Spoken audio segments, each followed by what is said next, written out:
అందరికీ నమస్కారం.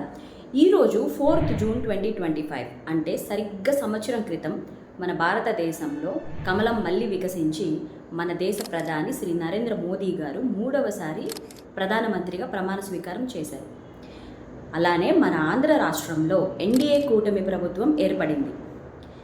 ఈ సంవత్సరం పాలనలో ఇండియన్ గవర్నమెంట్ కానీ మన ఆంధ్రప్రదేశ్ స్టేట్ గవర్నమెంట్ కానీ అభివృద్ధి బాటలోకి ఏ విధంగా ముందుకెళ్తున్నారో మనందరం చూస్తూనే ఉన్నాం. ఈ సందర్భంగా నేను ఒక ప్లెడ్జ్ తీసుకున్నాను. అదేంటంటే, ఏ ధర్మాన్ని పాటించే వారిని, ఏ మతాన్ని మేము ప్రశ్నించము, మేము కమెంట్ చేయము. అలానే మేము పాటించే హిందూ ధర్మం గురించి కానీ ఎవరు ఎటువంటి క్వశ్చనింగ్ చేసినా, కమెంటింగ్ చేసినా, అనుచిత వ్యాఖ్యలు చేసినా మేము ఒప్పుకునేది లేదు. మేము ప్రశ్నిస్తాము, మేము పోరాడతాము, న్యాయం కోసం నిలబడతాము. ఈ ప్లెడ్జ్ నేను తీసుకోవడానికి కారణం ఏంటంటే, రీసెంట్గా లా చేసే ఒక student Sharmishtha పనోలిని west Bengal government ఏ విధంగా వేరే స్టేట్లో క్యాప్చర్ చేసి రిమాండ్లో పెట్టిందో మనం చూసాం. ఆ అమ్మాయి కొన్ని అనుచిత వ్యాఖ్యలు చేసి ఉండొచ్చు, అన్పార్లమెంటరీ వర్డ్స్ యూజ్ చేసి ఉండొచ్చు. వెంటనే ఆ అమ్మాయి ఆ వర్డ్స్ని వెనక్కి తీసుకొని అన్కండిషనల్ అపాలజీ అయితే అడిగింది.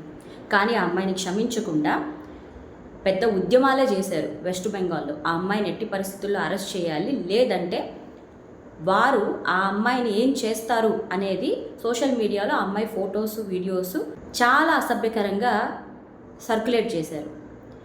ఇప్పుడు ఆ అమ్మాయి మాట్లాడిన మాటలకి ఆ అమ్మాయికి పనిష్మెంట్ దొరుకుతుంది. నేను దాన్ని ఖండించను.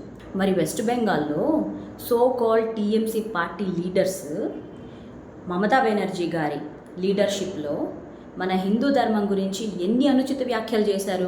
మరి వారి మీద కూడా ఇదే యాక్షన్ తీసుకోవాలి కదా. ఇదే ప్రశ్న మన ఆంధ్రప్రదేశ్ ఉప ముఖ్యమంత్రి శ్రీ కొనిదెల పవన్ కళ్యాణ్ గారు క్వశ్చన్ చేశారు.